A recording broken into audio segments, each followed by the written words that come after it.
Toy Box Talk, and today we're going to be talking about the history of slot cars.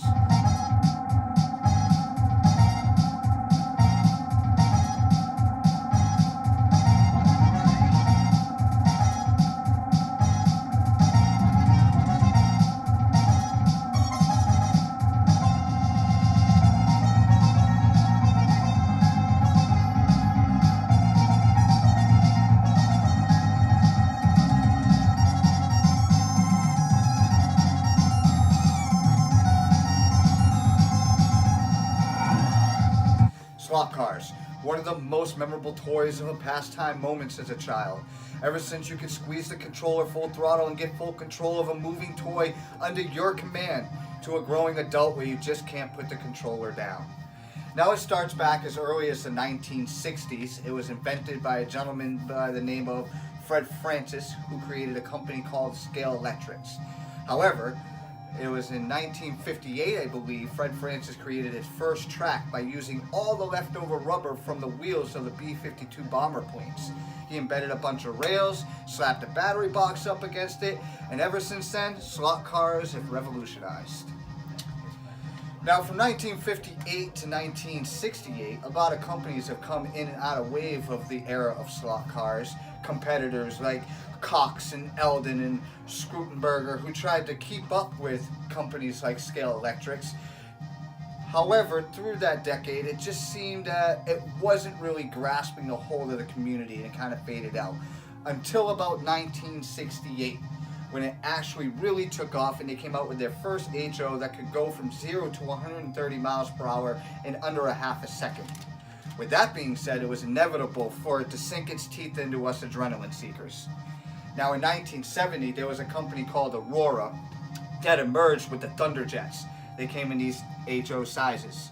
Thunderjets came in all different kinds after that. There were campers, motorcycles, things with all-terrain, with falling bridges and rocks, and they were putting out all different kinds of sets. But however, in 1971, Aurora got bought out by the company Nabisco. That's right, the cookie company. By then though, Tomy and AFX had hit the shelves and become the leading competitors in the 1980s. Early 1980s, companies like Mattel and Tyco jumped on this emerged frenzy and revolutionized the slot cars. From the riding the walls, to the super double loops, to the dramatic jumps, to the glow-in-the-dark tracks.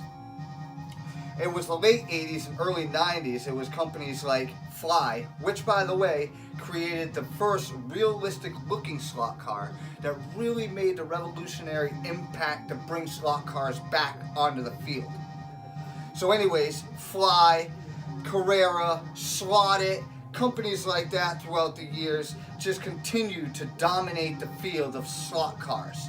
However, slot cars really revolutionized over the years, from tin car pullbacks to your old U-steer controllers, you know, the controllers with the steering wheel, to the Tyco 440s and the Tyco 440 x2. I don't forget you guys, those ones that went a little bit faster, to the TCR sets and the sets that now have the nitro buttons, to the AI sets that are app controlled.